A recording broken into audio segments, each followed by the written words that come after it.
Ginny Scoot was standing on a third-floor ledge threatening to jump, and it was more or less my fault.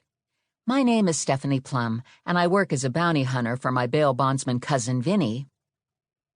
Ginny had failed to show for a court appearance, and it was my job to find her and return her to the authorities. If I don't succeed, my cousin is out his bond money, and I don't get paid. On the other hand, there's Ginny, who would prefer not to go back to jail. My colleague Lula and I were on the sidewalk looking up at Ginny, along with a bunch of other people who were taking video with their smartphones. "This here's not a good angle for her," Lula said to me.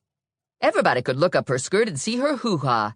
I guess technically you could see her thong, but we all know her lady parts are lurking in there behind that little piece of red material and ass floss." Lula was originally a respectable hoe.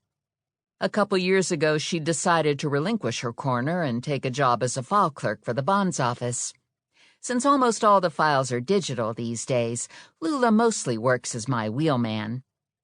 She's 4 inches too short for her weight, her clothes are 3 sizes too small for her generously proportioned body, her hair color changes weekly, her skin is a robust dark chocolate.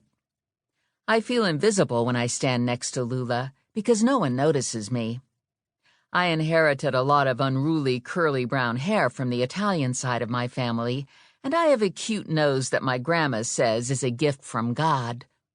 My blue eyes and pale skin are the results of my mother's Hungarian heritage. Not sure where my 34B boobs came from, but I'm happy with them, and I think they look okay with the rest of me. Just 10 minutes ago, I'd almost had the cuffs on Ginny. Lula and I were at her door, and I was giving her the usual bounty hunter baloney. "We need to take you downtown so you can reschedule your court date," I'd said to Ginny. "It won't take long." This was partly true.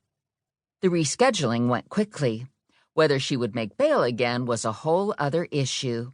If she didn't make bail, she'd be a guest of the penal system until she came up to trial. "Screw you," Ginny said, and she flicked her big gulp at me, slammed her door shut, and locked it.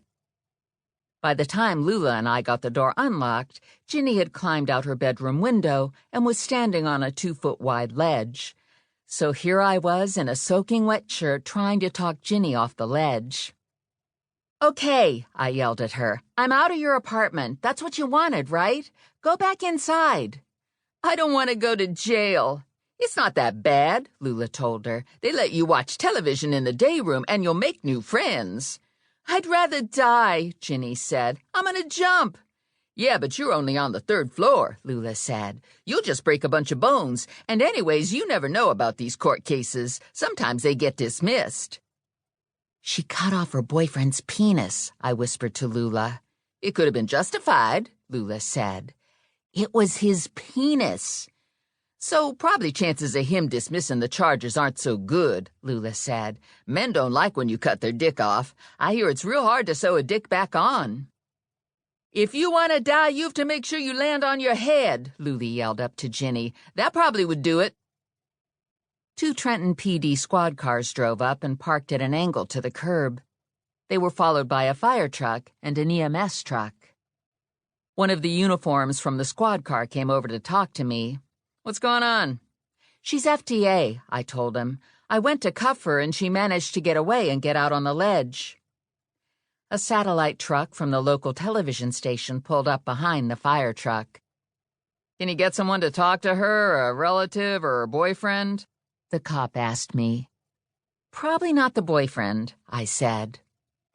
The fire department put a bounce bag on the sidewalk under the window, and a cameraman from the SAT truck started to set up. "You're not going to look photogenic when you hit that bounce bag, what with your short skirt and all," Lula yelled at Ginny. "You might want to rethink this." Joe Morelli sidled up to me. He's a homicide detective with the Trenton PD. He's 6 foot tall with a lot of lean, hard muscle, wavy black hair, and a smile that makes a girl want to take her clothes off. I've known Morelli all my life, and lately he's been my boyfriend. "Looks like you've got a jumper," Morelli said. "Vinny bonded her out and she went FTA," I told him. "I was about to cuff her and she ran for the ledge." "What's her charge?" "She cut off her boyfriend's pecker," Lula said. This got a grimace out of Morelli in the uniform. "Maybe you can talk to her," I said to Morelli.